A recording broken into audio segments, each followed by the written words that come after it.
Makanya bisa aja, saya berani jamin kalau Kim Plus itu bisa hanya bikin satu calon pun, mereka tidak akan pernah berani, ini ucapan saya nih, bukan saya nantang orang ya, tidak akan pernah berani melakukan satu lawan kotak kosong.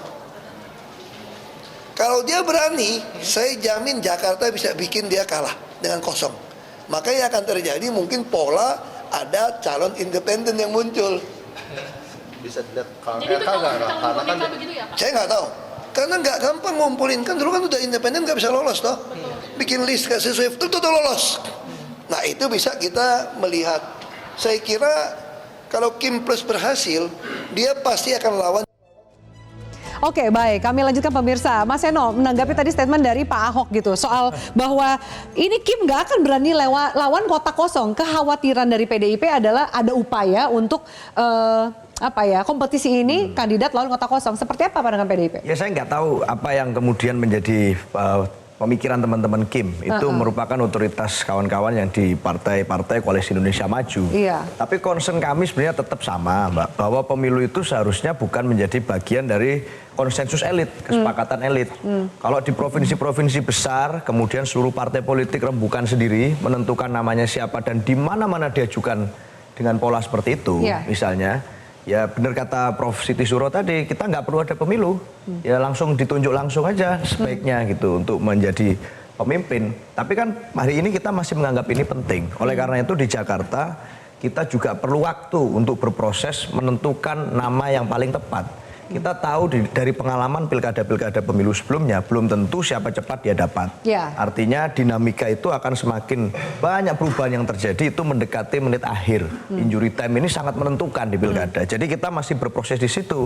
Tetapi kita yakin bahwa masyarakat Jakarta dengan level kritisisme sekelas Provinsi Jakarta, ini kayaknya kok aneh kalau itu menjadi kotak kosong. Saya rasa itu akan sangat menjadi tragedi ya di pemilu kali ini kalau itu sampai melawan kotak kosong. Jadi kami berkomitmen untuk menyiapkan nama-nama. Dengan Pak Anies, nama Pak Anies masuk di dalam usulan dari kawan-kawan DPD kepada kami. Jadi nama beliau kita pertimbangkan betul menjadi mitra diskusi, mitra ngobrol teman-teman yang mendukung Pak Anies ini telah berjalan. Jadi relaksasi politik itu memang terjadi di pilkada. Logikanya tentu berbeda dengan pilpres. Faktanya di berbagai kabupaten kota hari ini yang kami sudah mengeluarkan surat rekomendasi, kami juga menjalin kerjasama politik yang baik kok dengan semuanya, termasuk partai-partai dari Koalisi Indonesia Maju. Termasuk dapat tawaran nggak PDIP untuk gabung ke Kim Plus? Yang untuk di mana? Di Jakarta? Ya tentunya di semua daerah kita PDKT itu ada, PDKT semuanya pasti berjalan. Apa sih yang ditawarkan kalau PDKT kan ada penawarannya, ada janjinya, apa itu yang ditawarkan oleh Kim Plus? Semua kalau bicara pilkada pasti bicara tentang kemenangan pemilu, tetapi kita hari ini juga punya kepentingan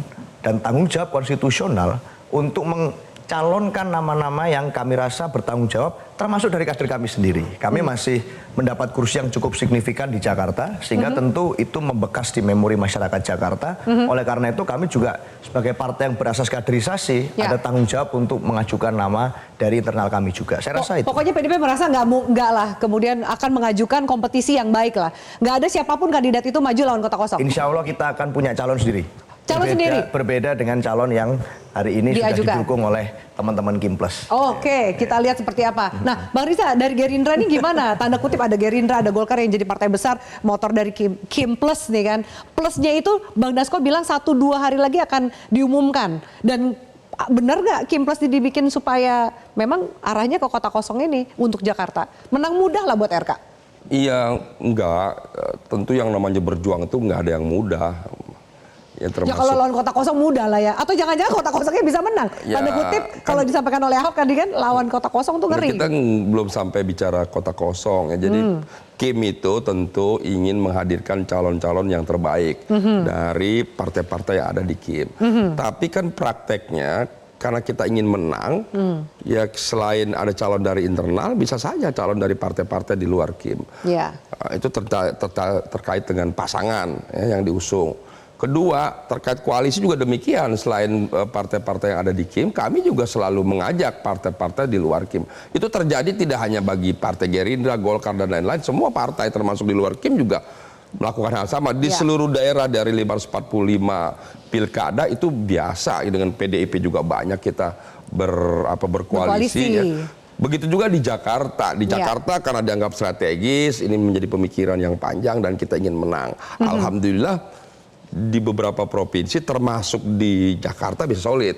Tidak semua Kim itu satu nama, ya kan? Di beberapa daerah di dapil saya saja Di Banten belum di putus Banten nih. dengan Golkar, Gerindra justru Ya. berkompetisi. Itu sehat saja, nggak usah dijadi masalah kan. Jadi nggak pernah juga kita maksakan harus Kim. Kebetulan di beberapa daerah termasuk Jakarta kita kompak dan solid Tapi satu kenapa nama. Kimnya mesti plus Bang? Apa nggak pede kalau Kim doang gitu tanpa plus gitu bisa melenggang dengan mudah Musim di plus Jakarta? tadi kan Bang Doli kan sudah menjelaskan, Bung Doli, bahwa biasa kami itu bukan cuma di DKI tapi di semua partai juga mengajak partai lain. Ya. Masalahnya kan tinggal kembali ke partai tersebut, Mau apa merasa nyaman nggak, oke nggak dengan tawaran kami. Ya. Partai lain punya hak, punya konstitusi internal, punya kedaulatan masing-masing. Kalau merasa nyaman dan mantap, itu hak mereka. Kita juga dengan senang hati menerima berapapun partai yang ada di luar Kim. Kalau ingin bergabung, ya alhamdulillah. Karena setiap keputusan partai masing-masing selain mereka berdaulat, keputusan diambil itu penuh konsekuensi, ada nilai positif negatif setiap bergabung dalam pilkada. Ya. Kami juga demikian ketika mengusung partai kader internal, ada positifnya, ada negatifnya. Oke. Begitu juga kita mengusung kader lain juga demikian. Tapi yang pasti kami di Kim ini selalu ingin tidak hanya menang tapi menghadirkan calon-calon terbaik ya. Karena ke Dan depan RK tuh agar calon proses terbaik pembangunan ya? berjalan baik. Oke. Menurut kami di Kim calon yang terbaik untuk Jakarta adalah Kang Ridwan Kamil. Ridwan Kamil. Gitu. Udah ngebahas soal wakilnya juga belum? Ya tentu banyak nama yang muncul. Saya kira ini mulai hari ini, mulai kemarin-kemarin silakan semua partai mengusulkan nama-nama, itu hak. Tidak Oke. hanya dari internal Kim, tapi di luar Kim juga kalau bergabung, kita beri kesempatan dan hak untuk mengusulkan nama. PDIP pokoknya gabung, boleh silakan dong. Semua partai biasanya kalau ingin bergabung mengusulkan nama. PDIP bergabung mengusulkan nama, PKS bergabung mengusulkan nama. Oke. Tidak hanya Demokrat, Ya. PAN, apalagi semua partai. Boleh PSI, bahkan yang non parlemen juga boleh, ini hak. Bahkan di luar partai juga boleh kalau masyarakat mengusulkan nama siapapun sebagai wakil Kang Emil, itu hak. Jadi saya kira itulah demokrasi kita. Jadi semua partai sekalipun dia berdaulat punya hak, Ya. ya kita juga beri kesempatan pada masyarakat untuk 1-2 menyampaikan. hari lagi akan diumumkan, sebenarnya berarti udah mengerucut kan? Namanya tinggal diumumkan lagi atau masih ada yang kurang dengan 1-2 partai akan jadi plusnya Kim?